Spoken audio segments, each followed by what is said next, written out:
Hello everyone, welcome back to our channel Adaptive Learning. So before moving towards our next topic, that is volcanic eruption, today we are going to study about the seismogram and causes of earthquake. ठीक है, हमने पिछले class में earthquake के बारे में पढ़ा, जहां पर हमने जेनेटिक वेव्स के बारे में भी हमने स्टडी की. ठीक है, अब हम जब volcanic eruptions पढ़ने से पहले कुछ कंसेप्ट है जो क्लियर करना बहुत ही जरूरी है. ठीक है, so today we are going to talk about the discuss about the seismogram. ठीक है, and the causes of the earthquake. ठीक है, तो let's start with the topic. अब देखो सिस्मोग्राम, अब ये सिस्मोग्राम होता क्या है, ये चीजें हम देखते हैं कि व्हाट इज सिस्मोग्राम. ठीक है, सबसे पहले सिस्मोग्राम को समझते हैं कि सिस्मोग्राम होता क्या है. ठीक है, और ये जो सिस्मोग्राम होता है इन्हें सिस्मोग्राफ भी कहा जाता है. ठीक है, और इन्हें सिस्मोमीटर भी कहा जाता है. ये जो सिस्मोग्राम होते हैं इनके अलग अलग वर्ड्स हैं जो जिनके थ्रू हम इन्हें कॉल आउट कर सकते हैं. ठीक है, it's also seismogram is also known as seismograph and it is also known as seismometer. ठीक है, now what is seismometer, what is seismogram. ठीक है, ये जो पर्टिकुलर कंसेप्ट है, ये जो सिस्मोग्राफ है, ये होता क्या है. Now what is seismograph.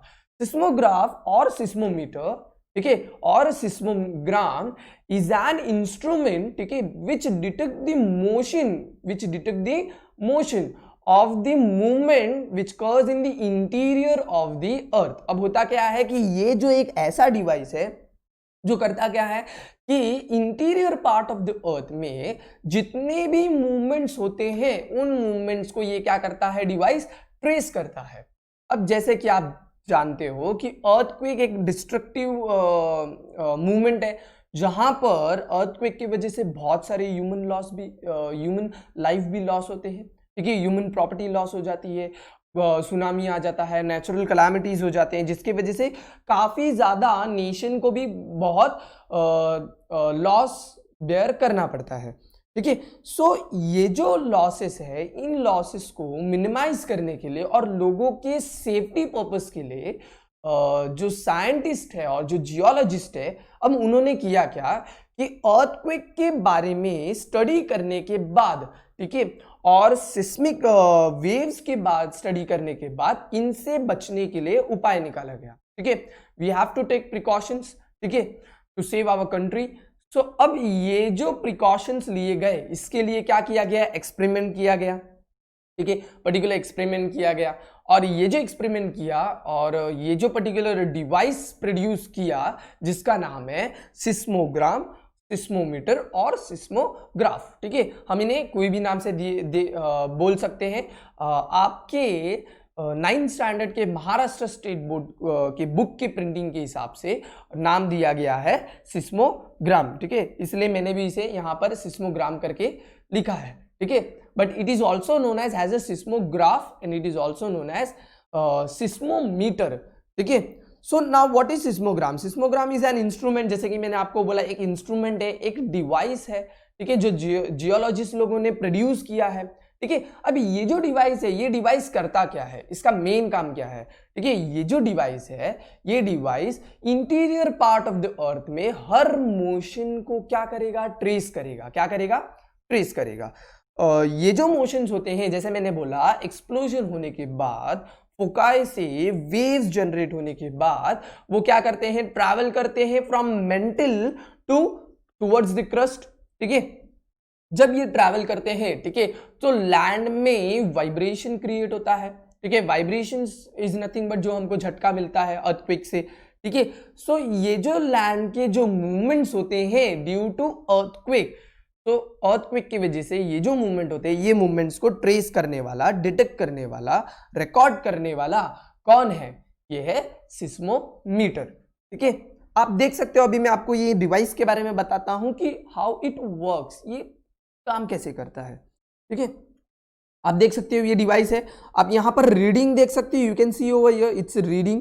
ठीक है, ये जो रीडिंग है, ये रीडिंग क्या है, it's nothing but it's record of movement. ठीक है, जो भी इंटीरियर पार्ट ऑफ द अर्थ में मूवमेंट हो रहा है वो रिकॉर्ड हो रहा है. अब ये रिकॉर्ड होता कैसे है, आप पूछो कि सर ये कैसे रिकॉर्ड होता है.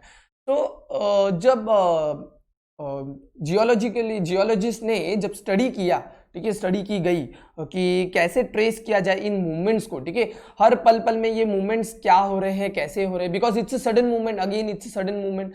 सडन मूवमेंट के बारे में कभी भी हम सिर्फ रफ एस्टिमेशन कर सकते हैं, बट एग्जैक्ट एस्टिमेशन नहीं कर सकते। तो ये मूवमेंट को अभी ट्रेस कैसे करना है, ये सबसे पहले बहुत बड़ा प्रॉब्लम आ गया था कि हमें जब पता चलेगा तब हम लोगों को अलर्ट करेंगे। तो अब किया क्या गया कि साइंस का हेल्प लिया गया।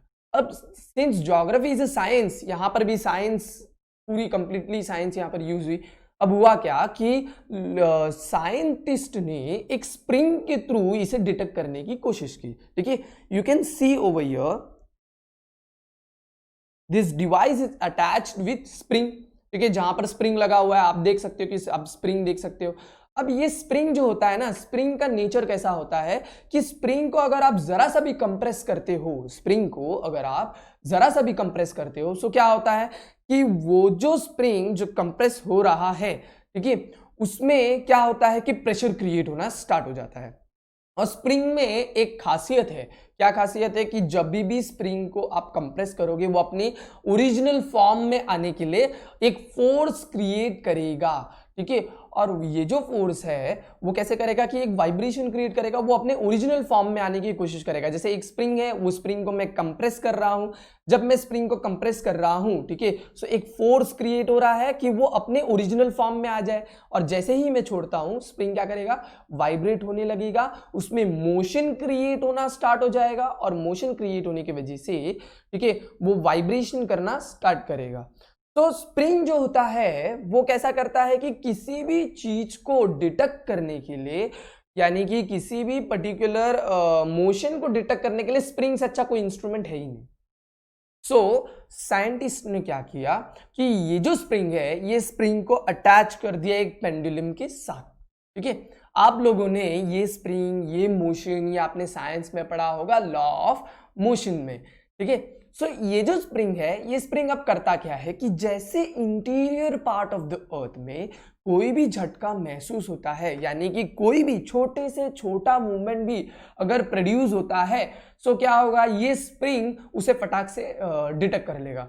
बिकॉज ये स्प्रिंग भी क्या है, पेंडुलम से अटैच है, ठीक है। यानी कि ये जो सिस्मोग्राम होता है, ठीक है, ये जो इंस्ट्रूमेंट होता है, ये लैंड के अंदर डिप करके लगाया जाता है, यानी कि एक पर्टिकुलर लैंड में इसको अंदर डिप करके इसको सेट किया जाता है।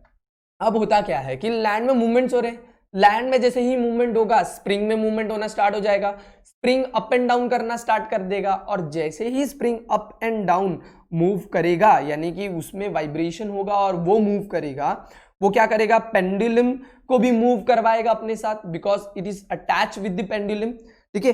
अब ये जो पेंडुलम है, ये पेंडुलम भी क्या करेगा, वो रीडिंग को लिखना स्टार्ट कर देगा। आप देख सकते हो यहाँ पर एक पीस, एक डिवाइस लगाया है, ठीक है, जो कि एक रोल पेपर है। पेपर आप देख सकते हो कि एक पर्टिकुलर पेपर यहाँ पर रोल करके रखा हुआ है, ठीक है। अब ये क्या करता है पेंडुलम, ये एक टिप लगाया है जहां पर इंक है इसमें, ठीक है। अब होगा क्या कि जैसे ही स्प्रिंग अप एंड डाउन करेगा, वो पेंडुलम को भी लेकर करेगा, और ये पेंडुलम जब अप एंड डाउन करेगा, ठीक है, तो क्या कर रहा है, वो रीडिंग को, ये जो मूवमेंट है, ये पूरे के पूरे मूवमेंट को सेम टू सेम उस पर्टिकुलर पेज में ड्रॉ कर देगा, ठीक है। अब ये जब वो ड्रॉ करेगा, सो कैसा पता चलेगा कि हमें उस पर्टिकुलर पेज हमें वो मिल जाएगा कि देखो कैसे मूवमेंट्स आगे पीछे हो रहे हैं, सेम एग्जैक्टली जैसे हार्ट बीट ट्रेस करते हैं। हार्ट कैसे, जब heart pump in and pump out करता है, ठीक है, जब वो लबधब करता है और जब pump in and pump out करता है, तो कैसा करता है कि वो एक रीडिंग जनरेट करता है, और वो एक डिवाइस के थ्रू डॉक्टर्स को पता चलता है।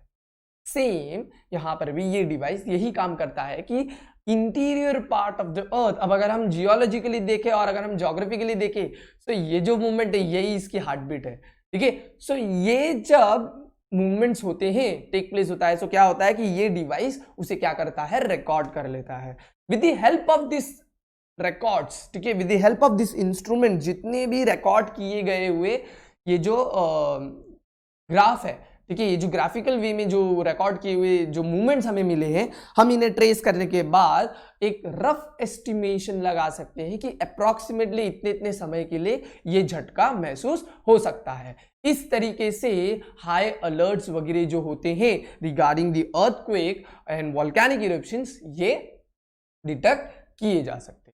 ठीक है, तो ये था हमारा डिवाइस सिस्मोग्राम, और यू कैन से सिस्मोग्राफ और else you can say seismometer.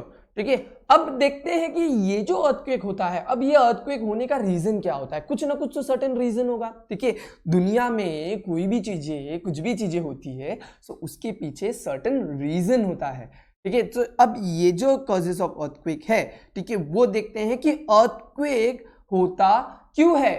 ठीक है, अर्थक्वेक होने का रीजन क्या है वो देखते हैं। सो सबसे पहली बात, मूविंग ऑफ द प्लेट्स। ठीक है, जैसे अगर आप प्लेट टेक्टोनिक्स की थियरी पढ़ोगे, ठीक है, काफी इंटरेस्टिंग थियरी है। ठीक है, सो मेरे जो वीडियोस हैं, यानी कि बाकी के भी जो 8th स्टैंडर्ड है, इवन कुछ सीबीएसई के पैटर्न में है, जहां पर मैंने प्लेट टेक्टोनिक्स के बारे में भी डिस्कस करना है मुझे, यानी कि मैं डिस्कस करने वाला हूं। सो मैं इस पर्टिकुलर वीडियो में एक लिंक लगा दूंगा जहां पर आप प्लेट टेक्टोनिक्स के थियरी के बारे में भी आप स्टडी कर सकते हो।